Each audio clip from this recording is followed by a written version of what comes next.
নমস্কার বন্ধুরা, সবাইকে শুভ সকালের অনেক অনেক শুভেচ্ছা। উড়ানের আজকের পর্বের রিভিউ নিয়ে আমি পৌঁছে গেছি তোমাদের সামনে। বাংলা সিরিয়াল সমাচারে তোমাদের স্বাগত জানিয়ে আজকের পর্বের রিভিউ আমি শুরু করছি। শুরুতে আমরা যেটা দেখতে পাচ্ছি যে মহারাজ পূজাকে পূজা বলছে। তখন মানে পূজার মুখে শের খান শুনে স্টুডেন্টসগুলো বলছে, শের খান? স্যারের নাম বুঝি শের খান? তখন মহারাজ তো পূজা বলে ডাকছে। বলছে, ওকে পূজারিনী থেকে পূজা কেন বলে ডাকছে? মনে হয় স্যার ওকে চেনে। এই বলে সবাই ওখান থেকে পালিয়ে যায়, আর একজনও থাকে না। তখন পূজা হাসতে হাসতে মহারাজকে শের খান বলছে। মহারাজ বলছে, মিস্টার কুল, মিস্টার মাথা গরম, বাঘ বাঘ মামা, তারপরে এই সমস্ত কিছু সরিয়ে এখন শের খান? বলে, হ্যাঁ, চিয়ার অ্যাংরি ম্যানও কিন্তু আছে। মহারাজ বলছে, হ্যাঁ তাই তো। পূজা বলছে, তুমি কি আমাকে ফলো করছিলে? মহারাজ বলছে, তোমাকে ফলো করতে আমার ভুলেই গেছে। বলে, তাহলে আমাকে এভাবে এম্বারেস করতে এসছো? মহারাজ তখন অনেকক্ষণ ধরে চিন্তায় পড়ে যায়। বলছে, ও আমি তোমার লজ্জা, তাই না? আমাকে নিয়ে তোমার খুব লজ্জা আমার পরিচয় দিতে? পূজা তখন অবাক হয়ে যায়। না না, আমি সেটা বলতে চাইনি। মহারাজ তো তখন রেগে মেগে সেখান থেকে চলে যায়। পূজা বলে, ধুর বাবা, কি বলতে চাইলাম আর কি বুঝে চলে গেল। আচ্ছা যাই হোক, আমি বরঞ্চ এখন আমার কলেজ নিয়ে ভাবি। আর ওদিকে দেখা যাচ্ছে যে প্রিয়াঙ্কা তো বাড়িতে এসছে, এমন লুকে এসছে সবাই ভাবে দুবাই থেকে এসেছে। তখন প্রিয়াঙ্কা বলছে, তা শের খান কোথায়? তখন পূর্ণিমা বলছে, শের খান? তখন চিয়া বলছে, আই গেস শের খান তার শেরনির কাছে আছে। বলে, ও ফুল বিক্রি করছে বোধহয়, ওই হাঁকডাক করতে ব্যস্ত বোধহয়, তাই না? চিয়া বলছে, না, শের খান এখন তার শেরনির সাথে আছে কলেজে। প্রিয়াঙ্কা তো কলেজে শুনে ব্যাপারটা মানে অবাক হয়ে যায়। কলেজে মানে? এরপরে পূর্ণিমাও জিজ্ঞাসা করছে সুবিনয়কে যে, আচ্ছা মহারাজ কোথায় গেল? তখন সোমনাথ আসে। সোমনাথ এসে তো তার প্রিয়াঙ্কাকে দেখতে পেয়ে সোনা সোনা বলে লাফিয়ে লাফিয়ে তার কাছে চলে যায়। এবার তাকে জড়িয়ে ধরবে কি, বলে, না না না, হাক করবে না, হাক করবে না, আমার এয়ারপোর্ট লুকটা একদম নষ্ট হয়ে যাবে। চিয়া তো হাসছে প্রিয়াঙ্কার কথা শুনে। পূর্ণিমা বলছে, ছেলেটাকে ওরকম করো না প্রিয়াঙ্কা। তখন সুবিনয় বলছে, না না, একটু দরকার আছে, একটু দরকার আছে।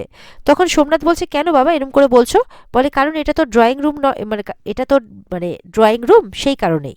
সোমনাথ বলছে, ও আচ্ছা, আমি যা যা করি সব দোষের না, আর মহারাজ যা যা করে সব তোমার, সব ভালো। তুমি এত একচোখা কেন গো? বলে, শোন, আমি না তোর মায়ের মতো একচোখা নই। আমার কাছে শিবও যা, মিলিও তাই, আর মানে মহারাজও তাই। তখন চিয়া বলছে, আর চিয়া? বলছে, চিয়া তো আমার ফেভারিট। আর চিয়া তখন বলছে, পূজা দি? তখন মহারাজের বাবা বলছে, ও তো আমার সুপার ফেভারিট। তখন সোমনাথ বলছে, আর আমি? তখন বলছে, তুই তুই তো একটা আস্ত কুলাঙ্কার। তখন তো চিয়া হাসছে। এরপর তো বড় ছেলেকে কুলাঙ্গার বলে সোমনাথের মা, আর সুবিনয়ের মধ্যে লেগে যায় ঝামেলা। বলছে, এতদিন পর বড় বৌমা দুবাই থেকে ফিরেছে, কোথায় তার কাছে গল্প শুনবো তা না, তুমি আমার এই সমস্ত কিছু নিয়ে শুরু করে দিয়েছো। এই বলে তাদের দুজনের মধ্যে ঝামেলা লেগে যায়। প্রিয়াঙ্কা মনে মনে বলছে, যেমনটা ছেড়ে গেছিলাম ঠিক তেমনটাই আছে, কেউ পাল্টায়নি দেখছি। এই বলতে বলতে পূর্ণিমা কিন্তু সুবিনয়কে বলছে, তুমি তো তোমার বউকে, মেজ বৌমাকে কলেজে পড়ার জন্য টাকা দিয়ে দিলে। তখন তো এটা শুনে প্রিয়াঙ্কা অবাক হয়ে যায়। বলে, কি, বাড়ির বউ কলেজে পড়বে কেন? চিয়া বলছে, ঠিক যেই কারণে তুমি সেলুনে কাজ করছো ঠিক সেই কারণেই।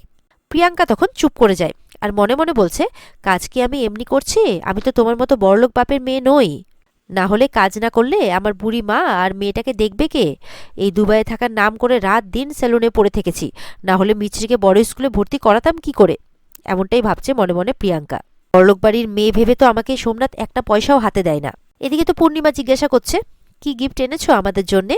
তখন প্রিয়াঙ্কা তো কি করবে এবার, মনমরা হয়ে গেছে। এবার কি করে গিফট দেবে? তখন বলছে, বিপদ, বড় বিপদ। পূর্ণিমা বলছে, বিপদ? আবার কিসের বিপদ? বলছে, মহা বিপদ। এদিকে পূজা গেছে যে কলেজের ম্যামের সাথে দেখা করতে। বলে, ও পূজা, এসো।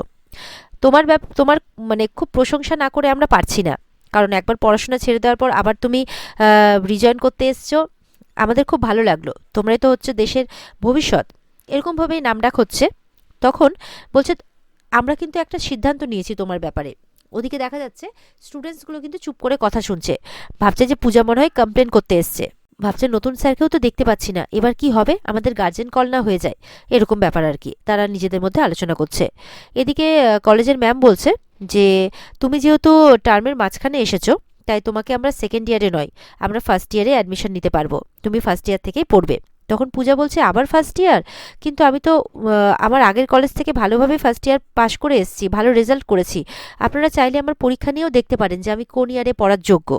বলছে যে, কিন্তু এটা তো সম্ভব নয়। তখন পূজা হাত জোর করে তাদের কাছে রিকোয়েস্ট করছে, প্লিজ ম্যাম, না হলে আমার একটা বছর নষ্ট হয়ে যাবে। তখন সেখানে একজন মহিলা আসে। কি হয়েছে? সেই মহিলাকে দেখে তো পূজা অবাক হয়ে যায়, কারণ সেটা আর কেউ নয়, তিনি হচ্ছেন অরিন্দম চ্যাটার্জিরই ওয়াইফ, রুবেলা চ্যাটার্জি। চট্টরাজ, অরিন্দম চট্টরাজের ওয়াইফ রুবেলা চট্টরাজ।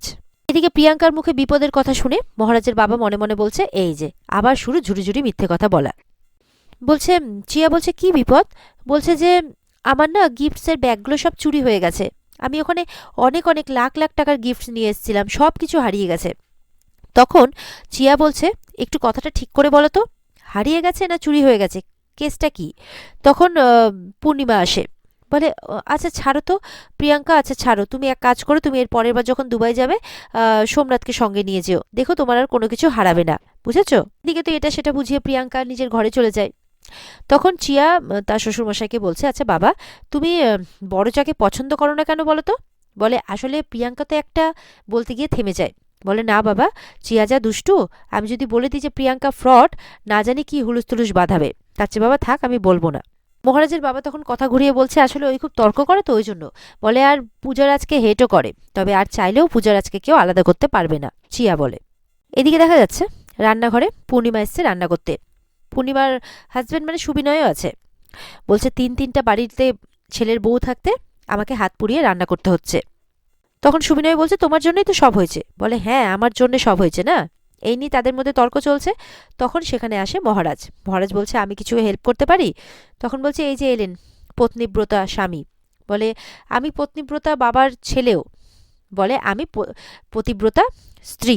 বলে হ্যাঁ, সে ব্যাপারে তো সন্দেহ নেই, মহারাজ বলছে। পূর্ণিমা বলছে, তোর বাবা যদি আমার কথা শুনে চলতো তাহলে সংসারটা আজকে অন্যরকম হতো। তখন মহারাজ বলছে, আচ্ছা এই সমস্ত কথা ছাড়ো। বাবাকে বলছে, দাও বাবা আমি একটু হেল্প করি। তখন পূর্ণিমা বলছে, তাহলে তোরা দুজন মিলিয়ে করে নে রান্নাটা। এই বলে পূর্ণিমা চলে যায়। মহারাজ বলছে, দেখলে তো, রান্না না করার একটা ছুতো পেয়ে গেল। এরপরে মহারাজের বাবা বলছে, কি ব্যাপার, তোকে আজকে খোশ মেজাজে লাগছে খুব? মহারাজ কিন্তু তখন মনে মনে বলছে যে, তুই পূজাকে কলেজে দেখে এলি নাকি? মহারাজ তখন মনে মনে পূজার ওই এম্বারেস হওয়ার কথাটা খুব মনে করছে। ভাবছে হয়তো তাকে নিয়ে হয়তো পূজার লজ্জা বোধ হচ্ছে। মহারাজ এমনটাই ভুল বোঝে আর কি পূজাকে, সেই কথাগুলোই মহারাজ মনে মনে ভাবছে। এদিকে তো মহারাজের মন খারাপ দেখে মহারাজের বাবা বলছে, আবার কিছু হলো নাকি রে? তুই বোধহয় ব্যাংক থেকে সোজা কলেজ গেছিলি না?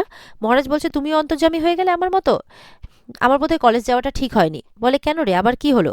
বলে ছাড়ো, আমার কটা লবঙ্গ লাগবে। বলে দেখ, তুই কিন্তু কথা ঘোরাবি না। বলে না না, আমি কথা ঘোরাচ্ছি না, শুধু মুড চেঞ্জ করার চেষ্টা করছি।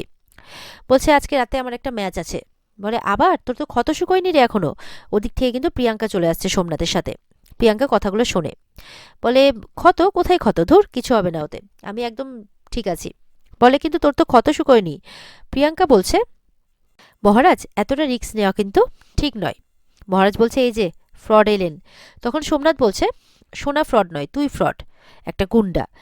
তখন মহারাজ বলছে, শোন, আগে তুই ঠিক কর, আমি গুন্ডা নাকি ফ্রড? প্রিয়াঙ্কা বলছে, নো রিস্ক নো গেম। তখন মহারাজের বাবা বলছে, মানে কি বলতে চাইছো তুমি?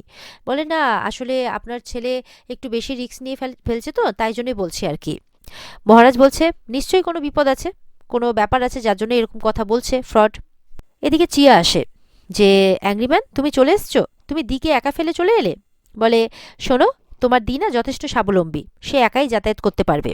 তখন সোমনাথরা রাগাচ্ছে যে ধিঙ্গি, দিয়ের আবার ধিঙ্গি বর নাকি কলেজে যাবে নিয়ে আসতে। তখন শিব যাচ্ছে আর কি লাইব্রেরি। চিয়া বলছে, আচ্ছা ঠিক আছে।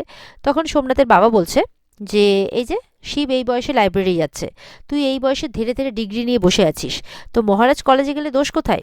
মহারাজ বলছে, কারণ মহারাজ হচ্ছে লজ্জার কারণ, তাই মহারাজ কলেজে যেতে পারবে না। মহারাজ নিজেই নিজেকে এরকম কথা বলছে। মহারাজের মুখে এরকম কথা শুনে মহারাজের বাবা বলছে, কি এমন হলো কলেজে যে মহারাজ এতটা অভিমান করছে? এদিকে তো রুমেলা চট্টরাজকে দেখে একজন ম্যাডাম তার সিট ছেড়ে দেয়, তার সিটে রুমেলাকে বসতে বলে।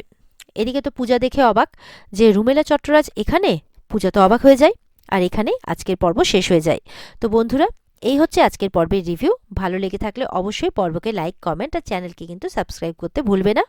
আর পর্বের ফুল এপিসোড দেখতে অবশ্যই তোমরা স্টার জলসার পর্দায় চোখ রাখবে যথাসময়ে।